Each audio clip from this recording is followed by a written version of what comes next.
नमस्कार दर्शक बंधु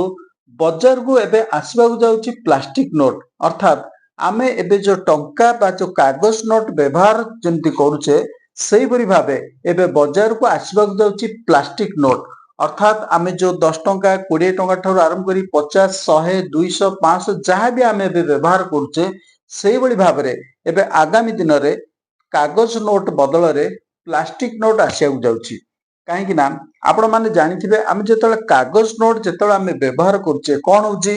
जे केतले कागज नोट कौनसी कारण जदी वर्षा हो बा को पानी रे हो जदी ओदा ही जाउची ताहले कागज नोट नष्ट हो जाउची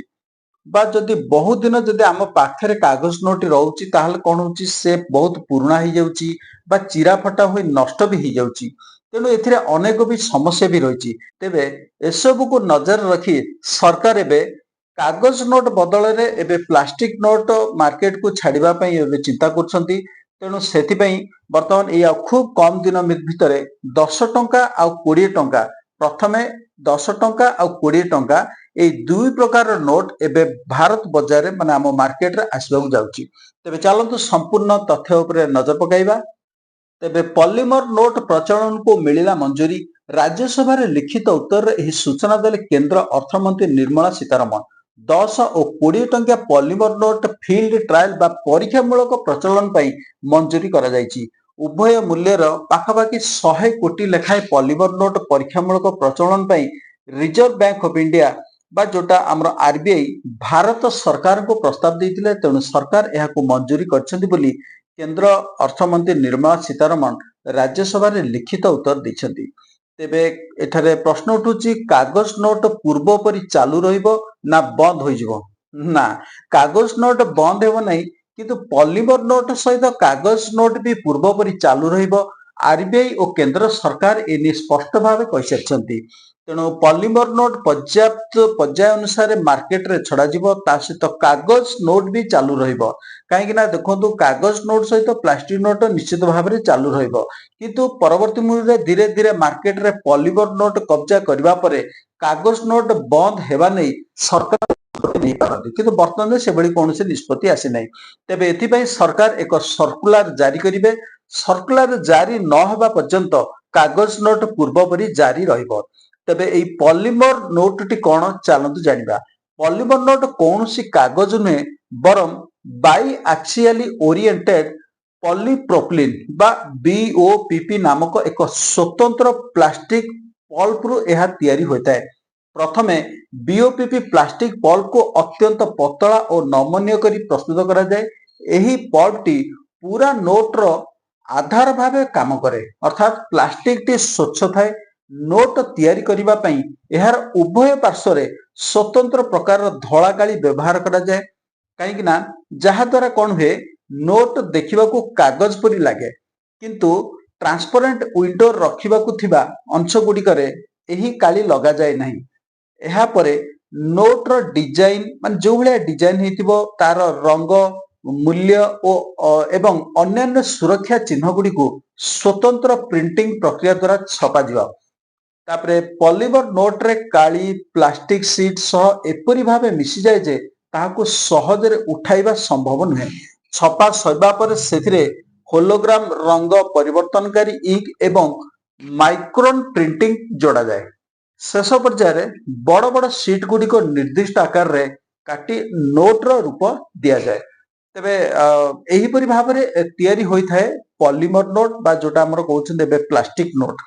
तेबे या पूर्व मध्य 2012 रे भारत रे पॉलीमर नोट बा जो प्लास्टिक नोट प्रचलन पे प्रथमे गोटे चेष्टा करा जायथिला किंतु हेले केतोटी जो टेक्निकल समस्या जोगु एहा को स्थगित रखिबा को पड़थिला किंतु वर्तमान एबे ऑस्ट्रेलिया कनाडा यूके एवं न्यूजीलैंड समेत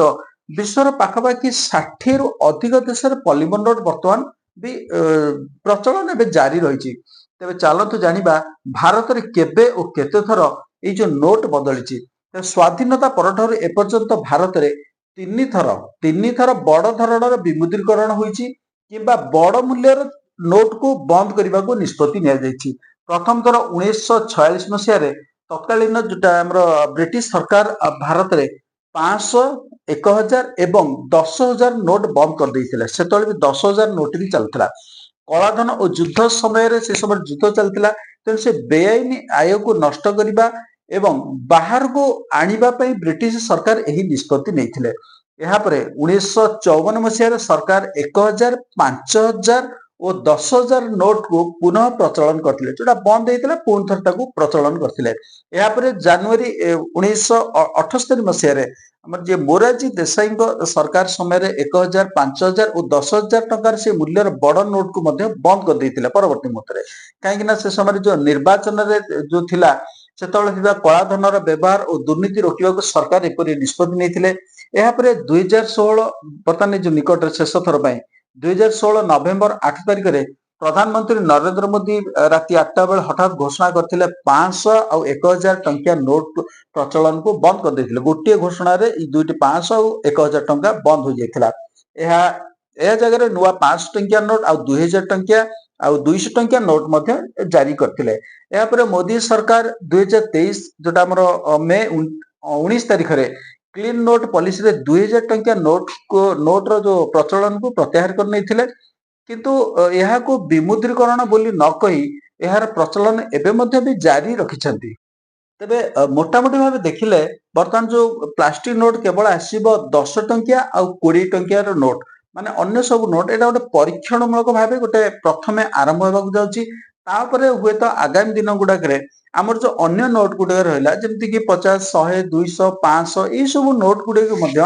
କାଳକ୍ରମେ ପ୍ଲାଷ୍ଟିକ ନୋଟରେ ପରିଣତ କରିବା ପାଇଁ ମଧ୍ୟ ସରକାର ଚେଷ୍ଟା କରିବେ। କାହିଁକି ନା ନିଶ୍ଚିତ ଭାବେ ଏଇଟା ଗୋଟେ ସ୍ୱାଗତ ଯୋଗ୍ୟ ପଦକ୍ଷେପ। କାହିଁକି ନା ଆମେ ଯେତେବେଳେ ଏଇ ବର୍ତ୍ତମାନ ଏବେ ଯୋଉ କାଗଜ ନୋଟ ଆମେ ଯୋଉ ବ୍ୟବହାର କରୁଛେ ସେଥିରେ ବି ଯାହାହେଲେ ବି ଛୋଟ ମୋଟ ସମସ୍ୟା ବି ରହୁଛି। କାହିଁକି ନା କାଗଜ ନୋଟରେ କଣ ହଉଛି, ଯଦି କୌଣସି କାରଣ ଆପଣ ପ୍ୟାଣ୍ଟ କି ସାର୍ଟ ପକେଟରେ ରଖିଛନ୍ତି ବା ପର୍ସରେ ବି ରଖିଦେଇଛନ୍ତି, ତାହେଲେ ବର୍ଷା ହେଲା କି ପାଣି ଲାଗିଗଲା ଓଦା ହେଇଯାଉଛି, ନଷ୍ଟ ହେଇଯାଉଛି ବା ବହୁତ ପୁରୁଣା ହେଇଗଲେ ଚିରା ଫଟା ବି ହେଇଯାଉଛି। ତାପରେ ତାକୁ ଆମେ ଯେତେବେଳେ କୋଉଠି ବି ଦୋକାନରେ ଦଉ ବା ବ୍ୟାଙ୍କକୁ ଯାଉ, ପ୍ରଥମେ ବ୍ୟାଙ୍କରେ ତ ଗଲେ ଏକ୍ସଚେଞ୍ଜ ହେଇପାରୁଛି, କିନ୍ତୁ ଦୋକାନୀ ବା ଆମେ ନର୍ମାଲ ଯେତେବେଳେ ଟ୍ରାଞ୍ଜାକ୍ସନ କରୁ କଣ ହୁଏ ନା ତାକୁ ସେ ପୁରୁଣା ନୋଟକୁ ନବା ପାଇଁ କେହି ରାଜି ହୁଅନ୍ତିନି। ତେଣୁ ଏଇଟା ଗୋଟେ ବହୁତ ବଡ ସମସ୍ୟା। ତା ସହିତ ଆଉ ଗୋଟେ କଥା ହଉଛି ଯୋଉ କାଗଜ ନୋଟରେ କଣ ହବ, ବର୍ତ୍ତମାନ ତାର ଡୁପ୍ଲିକେସି ମାନେ ତାଙ୍କର ବି ଡୁପ୍ଲିକେଟ ହେଇପାରୁଛି, ଯୋଉଟା କି ଆମର କଳା ଟଙ୍କା କାରବାର ମଧ୍ୟ ବି ଅଧିକ ହେଇପାରୁଛି। କିନ୍ତୁ ପ୍ଲାଷ୍ଟିକ ନୋଟ ଆସିଲେ କଣ ହବ, ତାର ଡୁପ୍ଲିକେଟ ମାନେ ଆଉ ହେଇପାରିବ ନାହିଁ। ଯାହା ବର୍ତ୍ତମାନ ଯାହା ଜଣା ପଡୁଛି, ହୁଏତ ଆଗାମୀ ଦିନରେ କଣ ହବ କହିହବନି, କିନ୍ତୁ ବର୍ତ୍ତମାନ ଯୋଉ ହଠାତ୍ ଯେତେବେଳେ ପ୍ଲାଷ୍ଟିକ ନୋଟ ବଜାରକୁ ଆସିବ ହୁଏତ ତାର ଡୁପ୍ଲିକେଟ ହେଇପାରିବନି। ଆଉ ଏହା ଦ୍ୱାରା ମଧ୍ୟ ଯୋଉଟା ଜନସାଧାରଣ ଯୋଉଟା ଆମ ମାନ ଭଳିଆ ଯୋଉମାନେ ଅଛନ୍ତି ନିଶ୍ଚିତ ଭାବେ କାଗଜ ନୋଟ ବଦଳରେ ପ୍ଲାଷ୍ଟିକ ନୋଟ ଯେତେବେଳେ ବ୍ୟବହାର କରିବା ନିଶ୍ଚିତ ଭାବେ ଟିକେ ଭଲ ଲାଗିବ। କାହିଁକି ନା ତାକୁ ଆଉ ସହଜେ ଚିରିବାର ଭୟ ନଥିବ, ବା ପାଣିରେ ପଡିଲେ ହଉ ବା ନଳା ନର୍ଦ୍ଦମା ହଉ କି ବର୍ଷା ପାଇଁ ତାର ବି ଗୋଟେ ଭୟ ନଥିବ। ତାପରେ ଆଉ ଗୋଟେ କଥା ହଉଛି ବାଇଚାନ୍ସ ଅଜାଣତରେ ବି ହଉ ତାର ଚିରି ଯିବାର ବି ଭୟ ନଥିବ। ତେଣୁ ନିଶ୍ଚିତ ଭାବେ ପ୍ଲାଷ୍ଟିକ ନୋଟଟି ଗୋଟେ ଭଲ ଚିନ୍ତା। କିନ୍ତୁ ପୂର୍ବରୁ ଯୋଉ 2012 ମସିହାରେ ଗୋଟେ ବି ଏଇଭଳି ଗୋଟେ ଚେଷ୍ଟା ବି ଆରମ୍ଭ ହୋଇଥିଲା, କିନ୍ତୁ ହୁଏତ ଯାହା ଖବର ଜଣା ପଡୁଛି ସେତେବେଳେ କଣ ହଉଥିଲା, ଯୋଉ ଆମର ଏଟିଏମ ମେସିନରେ ସେଇ ସବୁ ଟେକ୍ନୋଲୋଜି ନଥିଲା, ଯୋଉ ଏଟିଏମ ର ଟଙ୍କା ବାହାରିବା ପାଇଁ ସେ ପ୍ଲାଷ୍ଟିକ ନୋଟର ବାହାରିବା ପାଇଁ କୌଣସି ସେଇଭଳି ବ୍ୟବସ୍ଥା ନଥିଲା। ତେଣୁ ପରବର୍ତ୍ତୀ ମୁହୂର୍ତ୍ତରେ ସରକାର ତାକୁ ସ୍ଥଗିତ ରଖିଥିଲେ। ତେଣୁ ବହୁତ ଯାହା ହଉ ଆଜି ଏବେ ବର୍ତ୍ତମାନ 2026 ମସିହାରେ ବର୍ତ୍ତମାନ ସେଇ ପୁଣି ସେ କାଗଜ ନୋଟ ଏବେ ପ୍ରଚଳନ ନେବାକୁ ଯାଉଛି। ନିଶ୍ଚିତ ଭାବେ ଯେତେବେଳେ ବର୍ତ୍ତମାନ ଯୋଉ ଏଟିଏମ ଗୁଡିକ ଅଛି ମାର୍କେଟରେ ଯାହା ବି ସବୁ ଉପଲବ୍ଧ ଅଛି ସେଗୁଡିକ ପ୍ରାୟତଃ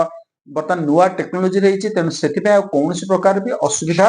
ହବାର ସମ୍ଭାବନା ନାହିଁ। ତେଣୁ ଏଇ ଯୋଉ ସରକାରଙ୍କର ଏଇ ଯୋଉ ପଦକ୍ଷେପ ବର୍ତ୍ତମାନ କେବଳ 10 ଟଙ୍କା ଆଉ 20 ଟଙ୍କା ଉପରେ ଏଇ ଯୋଉ ନୋଟ ଗୁଡିକ ପ୍ଲାଷ୍ଟିକ ନୋଟ ଏବେ ବଜାରକୁ ଆସିବାକୁ ଯାଉଛି। ତେଣୁ ନିଶ୍ଚିତ ଭାବେ ଆପଣ ମାନଙ୍କୁ ଦେଖିଲେ ସମ୍ପୂର୍ଣ୍ଣ ରିପୋର୍ଟଟି ଦେଖିଲେ କେମିତି ଲାଗିଲା, ଆପଣ ମାନେ ନିଶ୍ଚିତ ଲାଇକ୍ କମେଣ୍ଟ କରିବେ, କମେଣ୍ଟରେ ଜଣାଇବେ ଯଦି ରିପୋର୍ଟଟି କିପରି ଲାଗିଲା। ଆଉ ଯୋଉମାନେ ଅଛନ୍ତି ନୂଆ ଯୋଉମାନେ ଚ୍ୟାନେଲକୁ ଦେଖୁଛନ୍ତି ସବସ୍କ୍ରାଇବ କରନ୍ତୁ ନିଶ୍ଚିତ ଭାବେ। ବର୍ତ୍ତମାନ ପାଇଁ ଏତିକି, ନମସ୍କାର।